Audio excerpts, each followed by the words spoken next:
Hola, ¿qué tal? Bienvenidos a mi canal Electromagno. ¿Qué tal? ¿Cómo están? Vamos a continuar en esta segunda parte del proyecto, que voy a hacer un diseño de una fuente de alimentación conmutada para un cargador de baterías de baja potencia, de una cámara de fotos. Y de esta cargador de baterías lleva una topología flyback, es una topología aislada que con muy poco componente externo y con tan solo un transistor se puede diseñar esta fuente conmutada. Bien, vamos a hacer un recordatorio de lo que habíamos hecho en la primera parte. En la primera parte, bueno, pues a través de una hoja de cálculo, pues quiero diseñar una fuente de una fuente de alimentación de un cargador de baterías para una cámara de foto o móvil. Y bueno, aquí he puesto un diagrama de bloque del cual ya lo he explicado, todos los subbloques para qué sirven. Y bueno, el propósito de la primera parte era hacer el cálculo de diseño del condensador de entrada del filtro primario y el rectificador primario, ¿de acuerdo? Bueno, ya sabemos que el rectificador convierte la señal alterna en una señal pulsante de doble frecuencia, señal positiva, que luego se va a amortiguar un condensador, se va a amortiguar la señal pulsante con un pequeño nivel de rizado en corriente. Bueno, pues y nada, una vez explicado el diagrama de bloques, pues el primer paso, como ya hemos explicado, era definir los requisitos de sistema de nuestro diseño, definiendo pues cuál va a ser la tensión de entrada máxima, la tensión de entrada mínima, la frecuencia de conmutación, cuál va a ser la eficiencia del convertidor, la potencia de salida, la frecuencia de línea de 60 Hz, la tensión de salida de 4 voltios y la tensión de rizado de salida de 150 milivoltios pico pico. Una vez definidos esos requisitos de diseño, pues el segundo paso era calcular, determinar el condensador de entrada de la fuente de alimentación, que es el que veis aquí. Bien, pues hay dos formas de calcularlo, como expliqué en el primer vídeo. Una primera forma más directa, que es aproximadamente 2-3 ves el microfaradio vatio por la potencia de entrada del convertidor, del cual pues aquí vamos a calcular una primera forma. La segunda forma es un poco más aplicada, hay que realizar más cálculos, hay que calcular la tensión de continua mínima del que tiene el condensador, para luego calcular el condensador de entrada, que es igual al periodo de la señal pulsante por la potencia de entrada partido la tensión continua directa mínima por la tensión de irisado. Esa tensión de irisado es el 25% de la tensión continua mínima. Y se calculó unos 15,66 microfaradios. ¿Vale? Hay las dos formas de calcular ese condensado de entrada. Bien, pues a partir de ahí pues hemos calculado lo que es la corriente RMS que circula por el rectificador del primario de la fuente de alimentación, que es igual a potencia de entrada máxima, partido por el factor de potencia. Este factor de potencia se ha definido con 0,5 si no había datos de referencia. Y bueno, se calculó que era de 0,10 amperios y para ello se tiene que elegir un puente rectificador mayor o igual a 1 amperio para que un margen suficiente con respecto a los 0,10 amperios. Y luego se ha explicado un poco de que para el condensador de entrada hay que elegir que sea un condensador electrolítico de baja resistencia equivalente en serie. Hemos explicado pues, que el condensador no es ideal, que tiene una resistencia ESR un componente magnético, que bueno, son parásitos que están ahí en el condensador, que se despesan porque estamos trabajando a bajas frecuencias de 50-60 Hz. Y bueno, también se pueden colocar múltiples condensadores en paralelo, que pues en cierta forma es mejor que colocar tan solo un condensador de filtro, ya que como hemos explicado, con eso disminuimos lo que es la resistencia ESR y la corriente que va a circular por cada rama va a disipar menos potencia que si fuese un condensador entero, por lo tanto va a durar más lo que es la vida útil del condensador, ¿no? De los condensadores. Y bien, tras haber explicado todo el recordatorio que he hecho en la primera parte del vídeo, ahora voy a continuar con el diseño en esta segunda parte, primero explicando lo que es el convertidor flyback, porque estas fuentes de alimentación de cargadores de batería de baja potencia para móviles, para cámaras, etcétera, pues utilizan un convertidor aislado llamado flyback, Y este convertidor pues se utiliza en muchas aplicaciones dado por su simplicidad de diseño, porque requiere pocos componentes externos, porque es muy eficiente y por eso se utilizan muchos tipos de aplicaciones en esta topología. Y bueno, aquí he dejado el circuito básico o el convertidor flyback, como podéis observar aquí. Tiene un transformador flyback, tiene un switch, que es un MOSFET, un condensador, un diodo y bueno, un condensador de entrada y una circuitería de protección de sobretensión para proteger transistor cuando el campo magnético colapsa. Y bueno, esta es la topología básica del convertidor flyback. El funcionamiento se inicia dependiendo de la señal de control del PWM. Para ello hay que analizar este convertidor cuando el MOSFET está conduciendo o cuando está apagado. Cuando está conduciendo el MOSFET va a circular una corriente desde el generador VIN hacia la bobina. Cuando circula una corriente por la bobina, esta va a acumular energía en forma de campo magnético, se va a almacenar en el núcleo del transformador y va a crecer una corriente en la bobina primaria del inductor del transformador. Entonces, cuando circula una corriente, se induce una polaridad que se va a ver reflejado también en el secundario. En esta primera instancia, cuando el switch está encendido, la polaridad es positiva y negativa de abajo a arriba, ¿no? De arriba a abajo, perdón.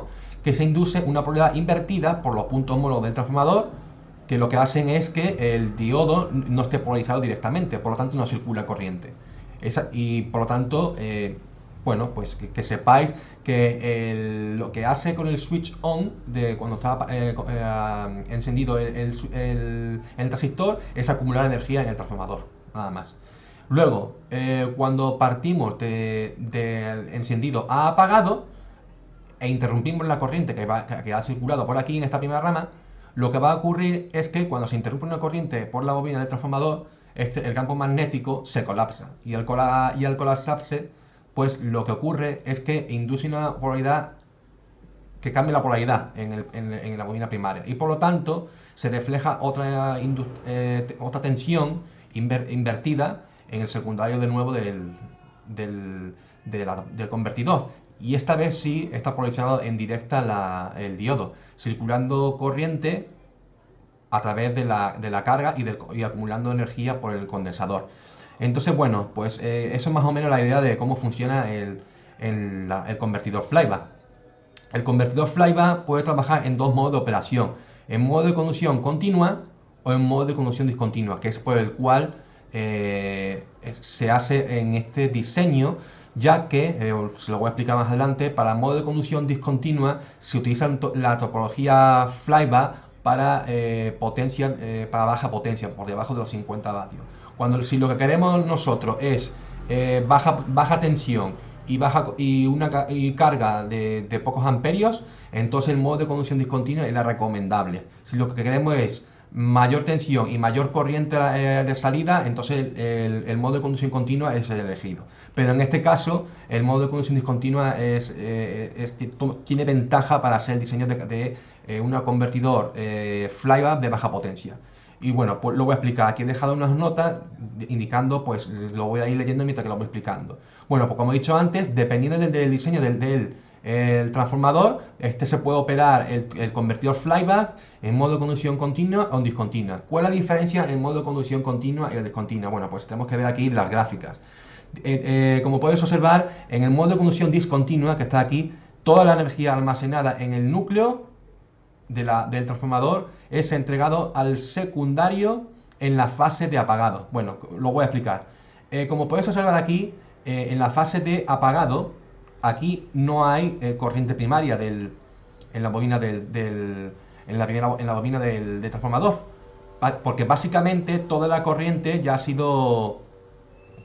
se ha acumulado en el transformador. Sin embargo, en el modo de conducción continua todavía sigue quedando corriente, por lo que no da tiempo a acumular esa energía. Entonces, aparte de eso, como podéis observar, en el modo de conducción discontinua empieza desde 0 hasta un valor de pico. Y lo mismo en la corriente secundaria. Cuando se entrega carga al condensador, esta lo hace de forma decreciente la corriente, llegando a un valor de 0. Sin embargo, en el modo de conducción continua eso no ocurre, no cae a cero, sino cae a través de un nivel de continua. Entonces, bueno, estas dos formas de ver el modo de modo de operación tienen sus ventajas en el modo de conducción discontinua y de ventaja, y viceversa con el modo de conducción discontinua.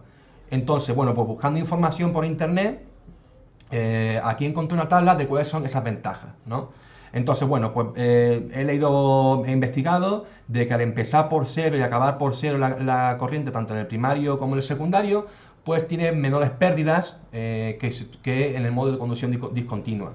Entonces, bueno, es una ventaja que tiene con respecto al modo de conducción continua. Y aquí, bueno, entonces, el chollo hecho que estoy contando es que si queremos utilizar un convertidor de bajo voltaje y corriente relativamente más alto, de mayor de 6 amperios, por encima de los 50 vatios, porque la topología flyback es una topología de baja potencia de no más de 100 vatios.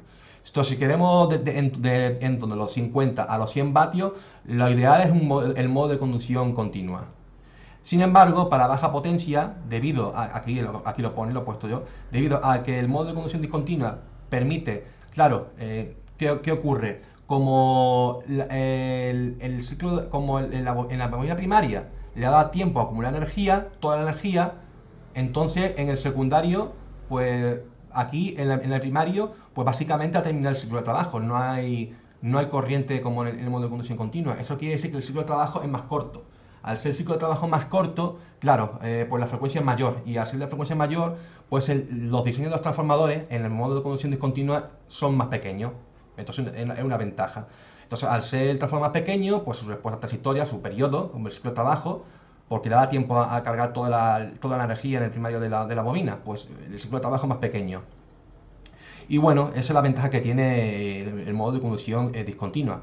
Aparte de que pues, empieza la corriente por cero y acaba en el secundario por cero. Eso es también otra ventaja que tiene con respecto al modo de conducción continua. ¿Qué ventaja tiene, por ejemplo, el modo de conducción continua? Bueno, pues eso aplicando fórmula tal y cual y estudiando el convertido en modo de conducción continua, se sabe que con el modo de conducción discontinua pues permite el condensador de salida más pequeño, los picos de corriente del diodo y del MOSFET son más suaves, hay menos pérdida en la bobina del transformador, pero bueno, esas son las ventajas que tiene el modo de conducción continua con respecto al modo de conducción discontinua.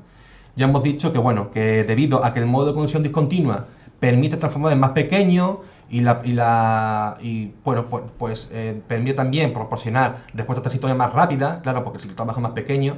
Entonces, pues hay menos pérdidas cuando está en el switch on.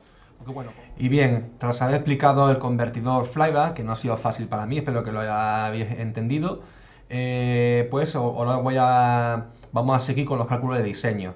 Así que los cálculos que voy a hacer va a ser la de el condensador de salida y elegir el transistor del convertidor flyback, ¿de acuerdo? Eso lo vamos a hacer en el paso 3. Para ello para calcular por ejemplo, el transistor, hay que determinar cuál va a ser la tensión drenador fuente del transistor que tiene que soportar el convertidor. Y es muy importante también explicaros qué significa el voltaje reflejado de flyback. Bueno, el voltaje reflejado de flyback es porque, bueno, en un transformador tenemos nuestro transformador del convertidor flyback, que es ideal, suponemos que es ideal, pero el transformador no es ideal, sino ese transformador pues tiene acoplado una bobina primaria, una bobina secundaria, y tiene también una bobina de fuga o de dispersión que por el propio diseño del transformador pues que está presente en esos diseños, y que si no se diseña bien el transformador, pues esa bobina que está ahí, que da un poquito por saco, hay que tenerlo en cuenta en los diseños. ¿De acuerdo? Entonces, bueno, la tensión reflejada de flyback, como dice aquí, VR, es el voltaje de la bobina primaria cuando el switch está apagado. ¿De acuerdo? Esto también afecta al máximo voltaje del drenador fuente del transistor Q. ¿De acuerdo? Y para calcular la tensión drenador fuente del transistor es igual Porque claro, esto que analizarlo cuando el transistor está apagado, que es cuando se produce el estrés del transistor. Cuando el transistor está apagado, este transistor tiene que soportar lo que es la tensión de entrada o lo que es la tensión del filtro primario del condensador, más la tensión que cae en esta bobina de dispersión, que esa bobina, como he dicho antes, está ahí por el propio diseño del transformador, y más la tensión que acumula en la propia bobina magnetizante, que es la que acumula energía en el núcleo. Eso es lo que tiene que ser, y es lo que está aquí explicado en esta fórmula. Para ello, la tensión de drenador fuente del transistor es igual a tensión continua directa máxima del convertidor más la tensión de flyback partido V-spike. ¿Qué es V-spike?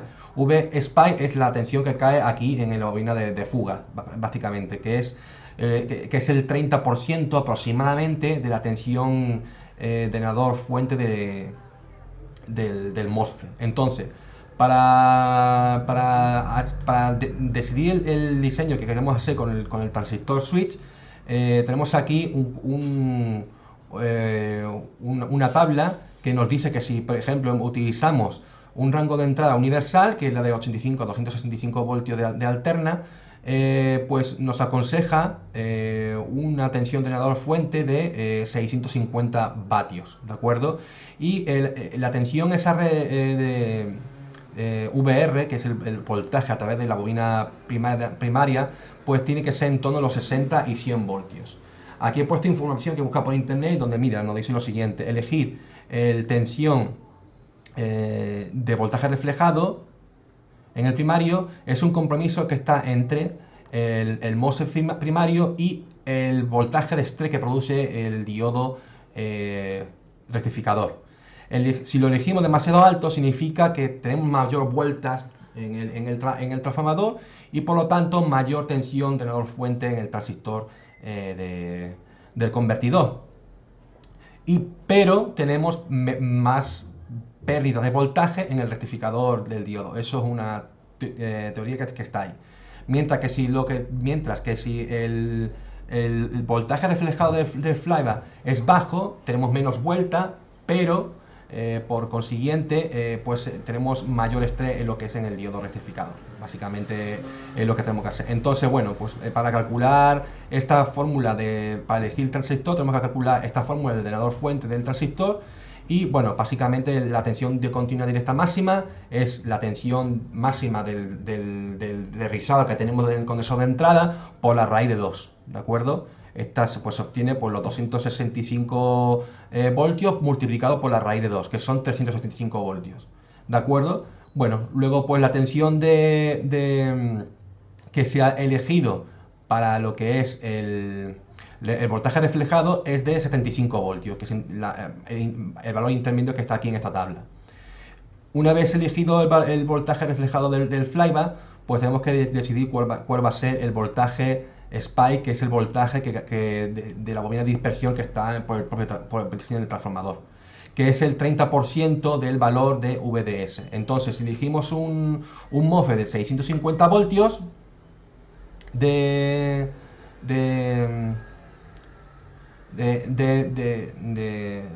aguante ese transistor, tenemos que comprobar que efectivamente eso lo aguanta. Entonces, V-spike, como dice aquí, es el voltaje causado por el transformador de fuga, que asumimos que es el 30% del valor máximo de lo que es el filtro, del valor máximo de continua que está en el filtro del condensador.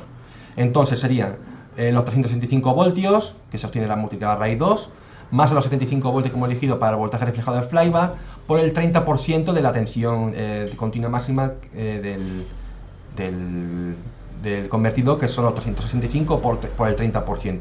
Y esto nos sale 563 voltios máximo que podría producir con mayor estrés del transistor del convertidor. Por lo que un MOSFET de 650 voltios estaría bien para elegir nuestro diseño. Bien, pues ya hemos calculado cuál va a ser el transistor que tenemos que elegir para nuestro convertidor.